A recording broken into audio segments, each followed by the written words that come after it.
रायजोफोर दा आंनि बे सुंद' भिडिअ'खौ जाहाथे रायजोफ्रा जोबजासिम नायलाङो।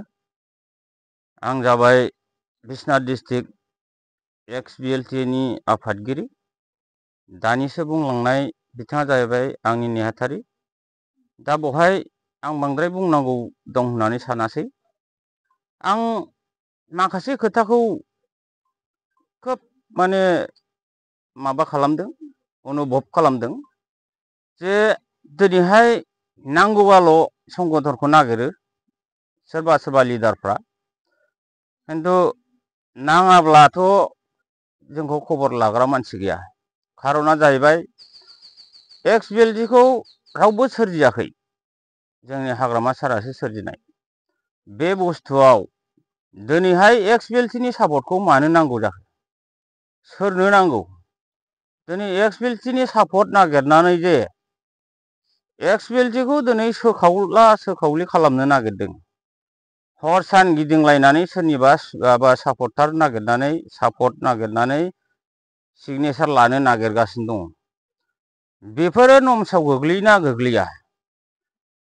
जुदि चिफ सारमोनहा, फैलाव सारमोनहा, प्रेस सारमोनहा, सोरबा रिहन सारमोनहा नैबे आंनि बिबुंथिखौ जुदि नायफ्लाङोब्ला आं बिथांमोनखौबो बुंगोन बे खोब अयनाय जादों।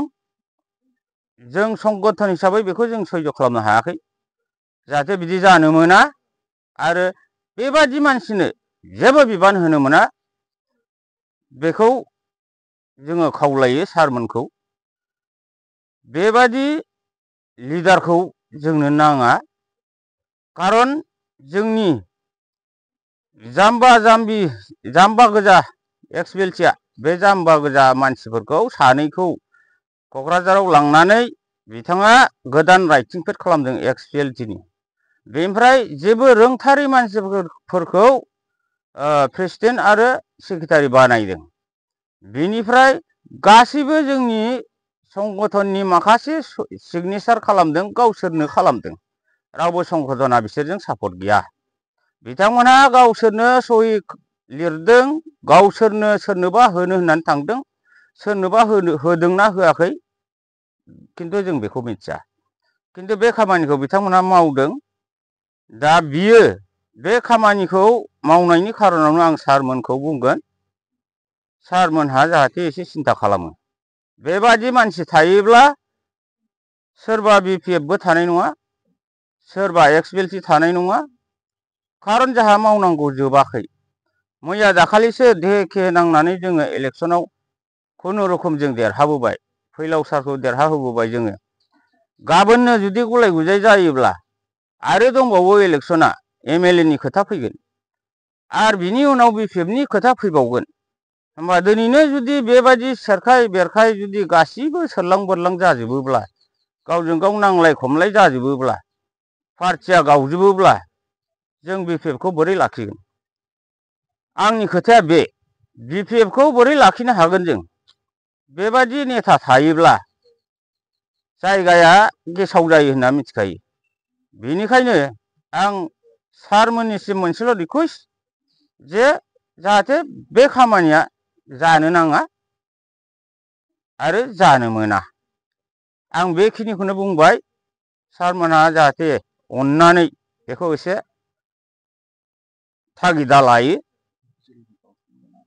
आरो जोंनि XBLT आ मालाबाबो गावस्रानो मोननाय नङा।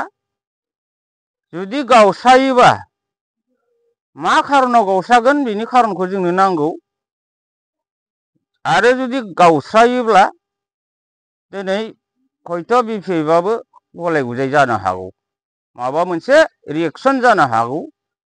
बेखौ जों थोंजोङै नुहुरनाय। बे खारनावनो आं बेखिनि खोथाखौ बुंनाय जाबाय।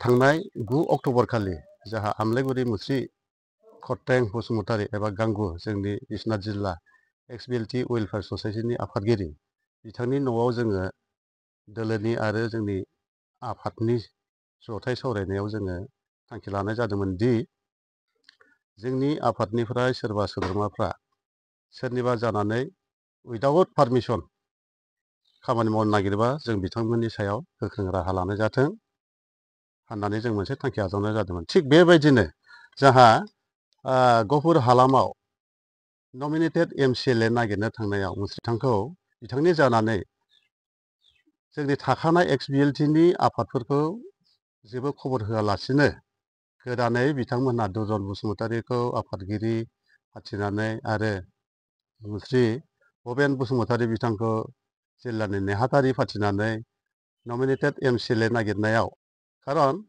बे मोनसे गिदिर थांखिखौ बिथांमोनहा बोरै लानो हाखो बेखौ जोङो मोजां मोनाखै एबा साबजानाय मोनाखै आरो बियो मोनसे आफादनि खुनु नियम निथि नङा आरो दा जोंनि गेजेराव सानलायनांगौमोन हलायनांगौमोन जे आमुखाया जुदि जों आफादनिफ्राय माबा मोनसे हेफाजाब होनो गोनांब्ला जों बेखौ जथायै आफादाव सावरायनांगौनि प्रयजन दं होननानै जों सानो। दा बिथांमोनहा बेबायदि आगदां बारस' खामानि मावनाया जोंनि आफादारिनि मोनसे जेंना एबा लासिं सिं खालामनाय बायदि जों मोनदों आरो जोंनि गेजेराव खौसेथि गैयै बेखौ फोरमायनाय बायदि जों मोनदों। बेनिखायनो दुखु फोरमायनायजों लोगोसे जों बिथांमोनखौ खावलायहरो गोख्रों रावजों जे मा दायनि थाखाय बिथांमोना बेबायदि एसे गिदिर पदकेपखौ लाब्रलाबायनो हाखो दिनै गावजों गावनि गेजेराव मानो बेबायदि बिभाजन लाबोनो नागिरदों जों बेखौ एसे गोमोनाय मोनदों। जों सानैजों दा बिश्वनाथ जिल्ला XBLT वेलफेयार ससाइटिखौ दैदेननाया 7 बोसोराव आगान होबाय। दा जों सानैनि गेजेराव माबाफोर दाय गोरोन्थि मोनदों ना माबा मोनसेखौ लानानै सुबिदाबादिनि थाखाय सोरनिबा खैसाराव गोलैदों जों बेखौ हमनो हायाखै। खिन्थु सोरबाफोर जुदि जोंनि आफादनि गेजेराव हाबनानै बेले बेजे जुदि खालामनो नागिरदोंब्ला बिनिख्रुइ दुखुनांथावसिन आरो जेबो गैला आरो जों बिनि सायाव आफादारि हिसाबै गोख्रों बिजिरनायनि गेजेरजों माबा मोनसे साननो लगीया जाहैनो हागौ। जों बेखौ नोंथांमोननि बे प्रेसनि गेजेरजों जों फोरमायो। MCLA जुदि मोनथावना जुदि जयगथा दंब्ला मोनथों, आपत्ति गैया, जोंनो नांगौसो डेभेलपमेन्टनि थाखाय। खिन्थु जोंनि दुखु मोननाया बेनो उइदाउट कनसेन्ट आफादनि मानसिफोरखौ जुदि बेबायदि बिभाजन खालामनानै बेबायदि गावनि सापर्टिङाव लांदोंब्ला बेखौ जोङो थारमाने सयज' खालामनो हानाय जाया आरो आफादनि मोनसे रुल दङ आरो जोंनि जाय बिथांमोनहा दिनै गोदान आफाद दानानै गावसोरखौ प्रेसिडेन्ट सेक्रेटारि फाथिलायदों बिथांमोनखौ आं खावलायो आफादाव मोनसे नियम निथि दङ। जुदि आफादगिरि एबा नेहाथारिया जुदि आफादनि खामानि मावनायाव माबाफोर गेना गोरोन्थि जादोंब्ला बेखौ हाउसआव जथुमलायनायनि गेजेरजों बेखौ थारमाने मोनसे गोख्रों थांखि लानो हायो जे नोंथांमोननि कार्जकलापखौ जोङो मोजां मोनासै, नोंथांमोनहा रिजाइन होनांगौ। बास बिदि बुङोब्ला जोंहा अके रेडि। खारन जों दिनैनि थारिखआव बेबायदि रायजोनि नोजोराव माबा मोनसे हिउज एमाउन्टनि बाजेट लानानै खामानि मावनाय जोंहा गोसोआवबो गैया, मोनफेराखै। खारन जोङो दिनै XBLT जानानै जोङो बे गहपुर हालामाव जेब्लानिफ्राय BPF दोलोआ सोरजिदोंमोन बे दोलोखौनो जोङो देहे केहे जर होनानै बयबो खौसे जालायनानै जोङो दिनै फोथांबोदों आरो दिनैबो जों बेयावनो BPF दोलोजोंनो एखे लोब्बायाव थानानै खामानि मावगासिनो दं। दिनै BPF दोलोआ दाख्लि जोंनि धनस्रि समस्ति जाहा प्रेसारआ देरहानाय लोगो लोगो दा मोनसे जिहेथु नियमावथ' गैयामोन जेनेबा क्राइटेरिया हिसाबै, दा जिहेतु धनस्रि आरो गहपुराव लिंकआ बिराद गोजान हिसाबै जेनेबा हाग्रामा सारआ नमिनेटेड MCLAखौ होनो हायो होननायखाय बेखौ दा जोंना उदिराम बसुमतारीया नागिरनो थांदों आरो बेजों लोगोसे गोबां मानसिया नागिरनो थांदों होननानै खोनादों। मोनथों, सोर मोनो, जुदि मोननांगौ क्राइटेरिया दंबा मोनथों।